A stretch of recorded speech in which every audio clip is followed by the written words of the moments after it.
Well, hello everyone. This is my second podcast today, simply because the Mets fired Carlos Mendoza. I wanted to wait before I came on. I wanted to listen completely to David Stearns' press conference. And one of my favorite TV shows back when it was on the air was a show called The Tudors. It was about King Henry VIII. It took him through 35 years of his reign. And one of the things that was really interesting about it was there's a scene with Lord Cromwell. And he's about ready to have a guy beheaded.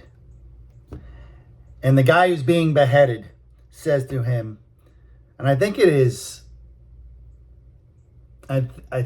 Thomas More, who's the character, who says to Lord Cromwell, the only difference between you and I is that I will die today and you will die tomorrow. And my friends out there, nothing could be further or closer, I should say, nothing can be closer to the truth than when we fire this jackass, David Stearns, who treats people, I've tried not to say he was an arrogant guy. His press conferences are mind-numbing with the level of the lack of respect that he has to answer a question. And it just, what do you think? We're stupid? Let me, I'm going to get into three broad points, but before I get into that, I just want to say one thing. He sat there and he said, the players love Carlos, okay? He sat there and he said that Carlos hasn't lost the clubhouse, okay? He's saying that the players haven't played good enough, which is why we're making the change. Okay, change that clearly he didn't want to make, if you listen to him closely. All right, this came down, when I asked him the question, this came down from ownership. All right, but when you pigeonhole all of it and you scale it away, you brought the players in here. Are you telling me these guys are good enough to win? Because everybody in New York disagrees with you. From Polanco to Roberts to Peralta to Brett Beatty, who you kept here, to Vientos, who you kept here, okay? To you kept Torrens here, you kept Alvarez here, okay? These guys suck. What are you telling me that these guys were good? These guys were never good. And if it's not Carlos Mendoza's fault, whose fault is it? Well, we're gonna fire Mendoza. Why? Because the players aren't playing good enough. Okay. Maybe the players just suck and you don't want to admit what you've done. Okay? Because it's only a month ago that you're out here telling the press in your, most arrogant way that, the manager's not the issue. We're not making any changes. Carlos Mendoza's my manager. Okay. Because it can't be the players since you brought them in, right? But it is the players, though. That's what you're telling us. So now it can't be your fault that you brought these guys in. It's the players' fault that they stink. Right? I got that correct? Am I laying that out there properly? I just want to try to have an understanding about this because you made all of these personnel moves. Obviously, Jorge Polanco must be a great player. Obviously, Luis Roberts must be a great player. Okay, obviously, Peralta must be a great player because you brought them in. Obviously, Bo Bichette must be a great player. Why? Because you brought them in. And if they're not playing well, or they're hurt, or you didn't upgrade other areas that you needed to, like starting pitching, for instance, and you went in with, a rookie, you had basically 10 starts as your number 2 pitcher, fine. Okay. Great. But you brought them all in. You're going to blame them all for stinking? They stink. They've always been bad. Aside from Peralta, who won games last year and is managed, he was on a very, very... And obviously, you're trying to put the Brewers system in here, and when it didn't work, it's got to be the players' fault because your system never fails. That's the arrogance. That's why certain people have called this out. I understand their frustration. I tried to step back a little bit.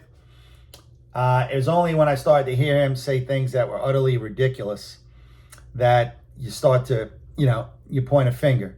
Now, I will say that this came from Steve Cohen. If you listen to him talk in this press conference, there was one thing that was very specific. They asked him who approached who. Did you approach Steve Cohen, or did Steve Cohen approach you? And once again, he refused to answer the question. All right, which in essence, though, he did. In other words, he was told to fire Mendoza. Okay, he was told to show some accountability. Okay, and this is my broad point. This is the big picture. You got a guy who's a general manager who doesn't understand New York, doesn't understand New York media, doesn't understand New York player. Okay, and he doesn't understand New York Met history. He could give a shit about it. Okay, could care less. All right, and he went about with his plan blindly, with blinders on, and this is what he did. Okay, with no understanding about New York. Then you have an owner who has no idea, and I believe this, about public relations. He's never had to. He's never had to answer for anything. He doesn't. He's learning as he goes. Okay? He's learning, when I make a mistake, what do I do? Because I don't think he knows. And doing nothing was his first instinct. Sure it would be. When you don't know what to do, what do? You should do nothing when you don't know, rather than make things worse. So he waited. And all of a sudden, his antenna, his common sense factor kicked in. And he saw what was happening. And he turned to Stearns and he told him, you got to show some accountability here. You've got to show the fans that we're trying. Okay? And that's how Mendoza got fired. Because if this was up to Stearns and his freaking mess, he wouldn't have changed a thing. He'd have sat there the whole year. He could care less about what you pay for tickets. He could care less about what you pay for parking. He could care less about what you pay for a hot dog and a beer. He could give a crap about any of this. He could care less that he got rid of one of your all-time favorite New York Mets. Okay, you can make an argument that he's a top 10 offensive player for the Mets of all time. Okay, he's the number one home run hitter. And if he had played another 5 years for the Mets, he might have hit 400, 500 home runs for the Mets. Okay, if he played 6 more years. Okay, he could care less about your history. He could care less about you as a fan. It's all about him and his players. And we need to always reevaluate. We're always looking to come up with something better. No, he's not. This is David Stern, my way. I know what works. Trust me, blinders on. My son would appreciate this, Ted. We watched Star Wars. And there's a famous scene in the Star Wars that we grew up with, in the 1977 Star Wars, where at the end of the movie, the X-Wing fighters are flying along, and one of the guys just keeps saying, stay on target, stay on target. And he's become a famous character now. His name is Porkins. I forget his first name. Okay, but the rigidity of the mindset, the rigidity of the lack of awareness to anything else that's going on around you, and just stay on target, that's Stearns. Stearns should be in that X-Wing fighter right now, and he'd get blown up. By the way, Porkins was killed about 2 seconds later. Okay, so that's what you get when you don't see the big picture. That's when you get when you can't adapt and you can't overcome. You can open up your book and you can look at your analytics all you want, okay, but if you cannot adapt, you don't understand what a team needs, and you're going to keep telling me that these players are good players, you are out of your cotton-picking mind. These players stink. You keep saying, we're not where we want to be. We're not where we want to be. No. Stop, David. Don't beat yourself up. You're only 13 games under 500 at the midway point of the season with the amount of games played. Stop. Don't be so hard on yourself. That's the crumb that you throw us on this call? That's the crumb that you throw us. We're not where we want to be. Stop. I can't believe that. You really feel this way? I'm shocked. I mean, what do you think? We're stupid? I swear to God, you look at this every day, and I come to the conclusion that anybody can do that job. I'm serious. If you understand people, you can probably do that job. It doesn't take much to evaluate numbers. So don't sit there and tell me that you know something and we don't know. Okay? Which is how he lives his life. This guy is quickly becoming the most hated person in New York, and incredibly quickly. And the fact that I started my podcast at the same time that the Mets basically they ran off the rails. I'm kind of I don't know. I may have to get on to some other things here, guys. I mean, doing the Mets every day. I may have to start doing some Yankee stuff or even some baseball history, which I do love. So Andy Green is in. Carlos Mendoza is out. Andy Green is strictly the interim manager. What he basically said is that Andy Green will not be managing the Mets next year, which, again, is kind of a silly thing to tell the press, because what do you do if Andy Green wins a pennant? Now, they ain't winning a pennant, but what would you do? Why? So he's out? The guy doesn't know how to handle people. Listen, we are going to continually look to upgrade and search for the best manager we can for this ball club. Okay? If Andy Green turns out to be that guy, okay, and he does the turnaround that we are looking for, we would strongly consider him to manage this club next year. Even if Andy Green said, no, I don't want to manage the team, that's what you tell the press. Okay, that's what you tell your fan base. You give them hope. By sitting there and telling them Andy Green is not going to manage you, what you're saying is he's just a placeholder, okay? I don't know how we're going to fix this, okay? But again, he doesn't say it that way. But he's stupid enough to tell you that Andy Green's not going to be here. But he is telling you, okay? We suck. I'm not going to saddle my manager for next year with this garbage, if I'm even still here, okay?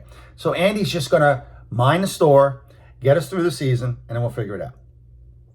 Because he's not even looking. His other thing was, what are we looking at the trade deadline? I'm not even thinking about the trade deadline at this point. What are you kidding me? Right? Not that you have anything to trade, but what are you kidding me? You're not thinking about the trade deadline? What do you think? Deals what do you think? Deals are like Moneyball? You watch that movie, they pick up the phone, I call, hey, I'll give you Rincon for, Jeremy Giambi. Okay, done. Like, it doesn't work like that. Okay, guys, other generals do their homework. Okay? They look around. It takes weeks sometimes to make a deal. All right, maybe, in the old days, they used to do it over a drink. But if you're not paying attention right now and looking at ways to improve this team if possible, then you're not winning with these players. And if you keep telling us that you're waiting for these players to turn around, then it's just a matter of time before Steve Cohen's got to fire you. Which you should have been fired with Mendoza, where you said it was a partnership. That's another thing he said in his press conference. It's a partnership. Okay. So it's not Mendy's fault that the players aren't playing good enough. It's not Mendy's fault that since the players love him. It's not Mendy's fault because he hasn't lost the clubhouse. Okay, it's strictly the players' fault. They haven't played better, and we have to try something different because I know the players that we brought in here are good. Okay. Did you see that lineup the other night? Did you see this lineup? If you're going to tell me the Mets stink because Jorge Polanco and Luis Roberts are not in the lineup, then you're not paying. Then what? Are you joking? Then you know nothing about baseball. Because Jared Young was batting fourth the other night. Okay? That's your fourth hitter. Beatty stinks. You went into the season, you should have traded either Beatty or Vientos. One of those guys should not have been on the team. Okay? Not McNeil. McNeil should have stayed on this team. Okay? But Beatty and Vientos had to go. One of them, if not both of them. And they still stink. It's... All right. Did Mendoza do a good job? I have to tell you that the first year that Mendy was here, he took him to the championship game. I liked the way he managed. I have to be fair. He didn't panic. I liked the way he managed the game. He seemed to be in control. He seemed to know when to take pitches out. I liked the players loved him. He was even keel.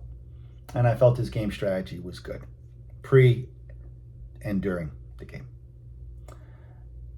At this time, something happened in July of last year where he started managing as if every game was the seventh game of the World Series. And he blew out his bullpen because he didn't have enough starting pitching. And he was panicking.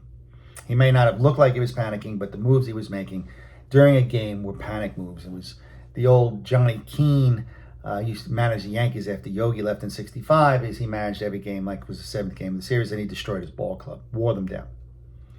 And I think that Carlos had a problem with that. Okay, I think that he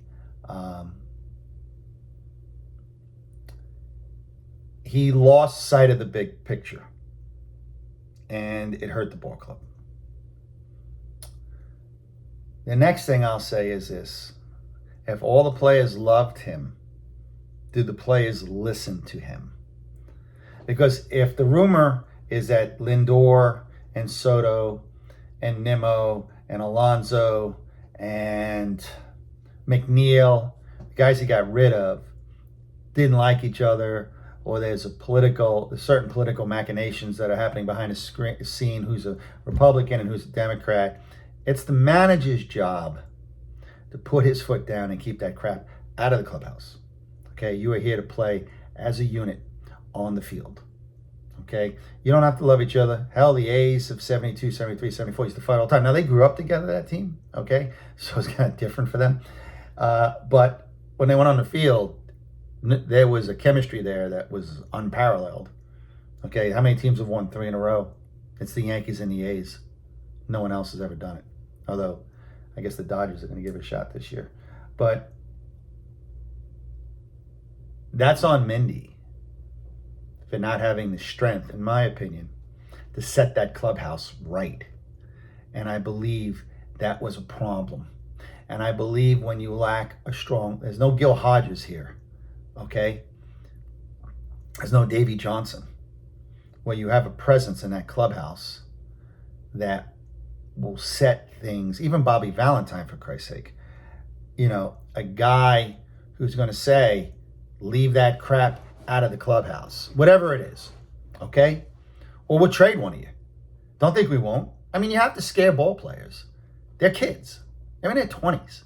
We like to think that these guys are 45-year-old men. They're not. Lindor was in his 20s. You know, these guys, Soto's a 26-year-old kid, okay, who can hit a baseball. That's a skill, all right? Don't confuse yourself with life. We do, the fans who pay for the. He can hit a baseball. He's not curing cancer, okay? He's not developing a new type of air conditioner to make your life better, all right? He hits a baseball, and he's 26 years old. So somebody's got to tell this guy what's what. Somebody's got to tell Lindor how the cabbage gets chewed in my clubhouse, okay? It's my clubhouse. And I don't think that Mendy had that gene in him. And I think that was a problem. Okay. And of course, Stearns is just an absolute bullshitter, and I can't take it anymore. I don't expect him to say the truth in that sense, but I can say that he thought, you can say you think there's a chemistry issue on the game. There's a lack of fundamentals. He did admit that the lack of consistency and continuity of the coaches was a problem. Well, who fired all the coaches? You did. Now Mendy's gone, okay? You got rid of Mendoza now, but you fired all the coaches yourself. At the end of the day, it is only a matter of time before this guy gets run out of town. Okay? He just does not. Cohen is not going to be able to show his face in New York if this continues. Okay? And he's going to have to show the ultimate accountability by admitting that he brought in the wrong guy to run the organization. And they've had a lot of change in the last few years with GMs going back to 2018 and managers. I mean, it's been a revolving door every 2 years. Okay? I don't know if you should have ever gotten rid of Sandy Alderson. I don't know if they can. I mean, I got to go back and see if he moved on or however they did it. But, you know, you need a guy here who understands New York and is a guy who can at least talk to the New York media when he has to and keep the hounds at bay. because this fan base with these sports writers as a megaphone will run rabid, okay? And they will and they're going to run over you, Mr. Stearns. It is just a matter of time, all right? They haven't gotten you yet, but I'm telling you, those dogs are catching up to you every day, and they are nipping at your heels. And they are already exhausted by you, okay? I can't imagine another 2.5 months of this garbage that he survives at the end of this season. Not after, I just can't see it. Nor do I think he can fix it that quickly. I said that earlier this morning. I believe the problems here are becoming systemic and long-term because of the moves he made and the bad moves he made, and you pay for some of that. So they're going to have to be willing to eat a lot of salary to change and fix this club. And I don't think Stearns is going to be the guy to do that. Goodbye, Carlos Mendoza. I did think he was a class act, and he was a good man. I'm sorry things didn't go well, and I wish him a lot of luck going on. Because again, I don't think he was a bad man, and I don't think he was really a bad manager. I just think things got away from him, and it's just hard to get it back, especially when you don't have the talent. This is Tony Saraceno. I'll see you tomorrow.